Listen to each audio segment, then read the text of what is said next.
Assalamualaikum warahmatullahi wabarakatuh. Shalom. Saya Antonia Yusari, NLP 22232774 kelas A semester 2.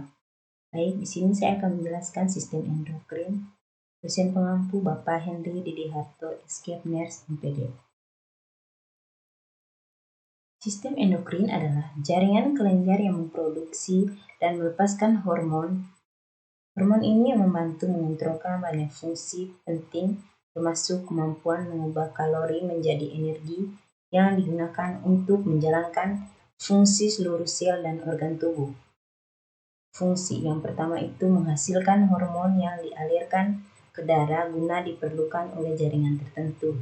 Yang kedua, mengontrol aktivitas kelenjar tubuh. Yang ketiga, merangsang aktivitas kelenjar tubuh. Yang keempat, merangsang pertumbuhan jaringan. Yang kelima, mengatur metabolisme. Kelenjar dalam sistem endokrin yang pertama, hipotalamus. Yang kedua, pineal. Yang ketiga, hipofisis. Yang keempat, tiroid. Yang kelima, paratiroid. Yang keenam, timus. Yang ketujuh, adrenal. Yang kedelapan, pankreas. Yang kesembilan, ovarium. Yang kesepuluh, testis. Target organ yang pertama itu kelenjar tiroid, yang kedua kelenjar paratiroid, yang ketiga kelenjar timus, yang keempat kelenjar adrenal atau suprarenal, yang kelima kelenjar pankreas, yang keenam kelenjar gonad atau testis dan ovarium. Yang pertama itu kelenjar tiroid atau kelenjar gondok. Kelenjar tiroid terletak di leher bagian depan di sebelah bawah laring dan terdiri dari dua buah lobus. Hormon yang dihasilkan yang pertama hormon tiroksin atau T4, yang kedua hormon triiodontironin atau T3, yang ketiga hormon kalsitonin. Hormon ini dibuat di folikel jaringan tiroid dari asam amino atau tiroksin yang mengandung iodium. Fungsi secara umum. Fungsi kelenjar tiroid adalah untuk menghasilkan hormon tiroid yang mengatur berbagai fungsi normal tubuh seperti denyut jantung, suhu tubuh, dan kekuatan otot.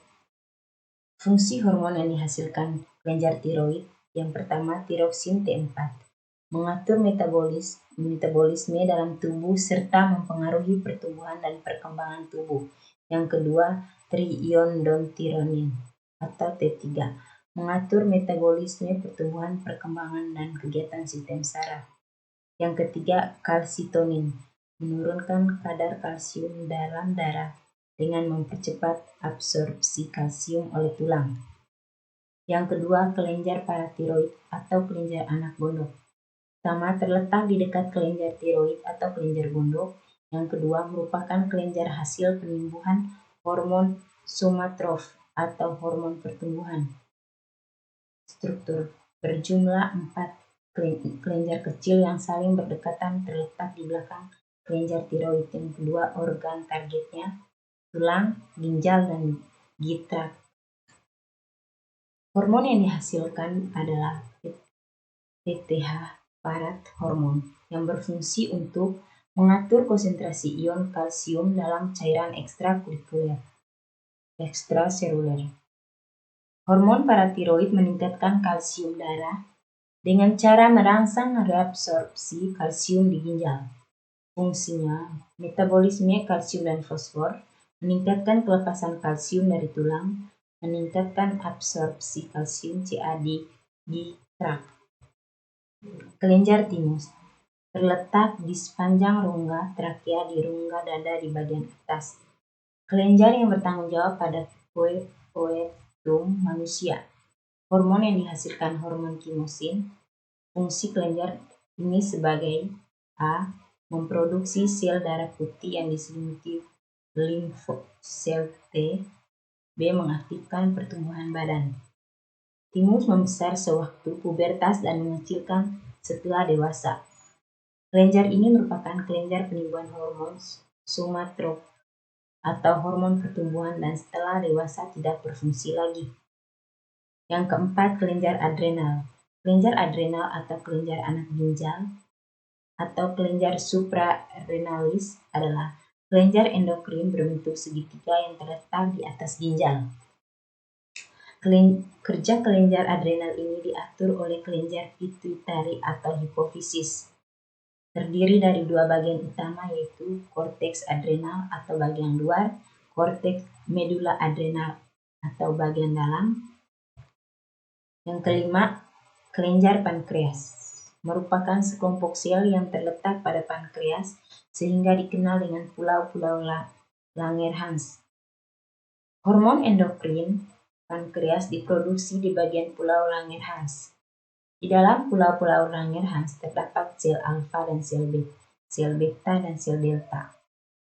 Hormon yang dihasilkan, yang pertama, hormon insulin yang diekskresikan oleh sel beta. Yang kedua, hormon glukagon yang diekskresikan oleh sel alfa.